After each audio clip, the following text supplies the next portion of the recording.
Hi friends, welcome to 5 Minutes Tech YouTube channel. Here is iQOO Z9s 5G smartphone.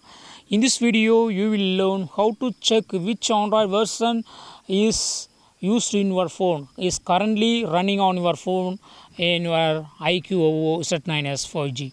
First of all, to check it, go to the settings of your phone here, then go to about phone, and here you will find Android version. Android version 15 is as of now running on my phone.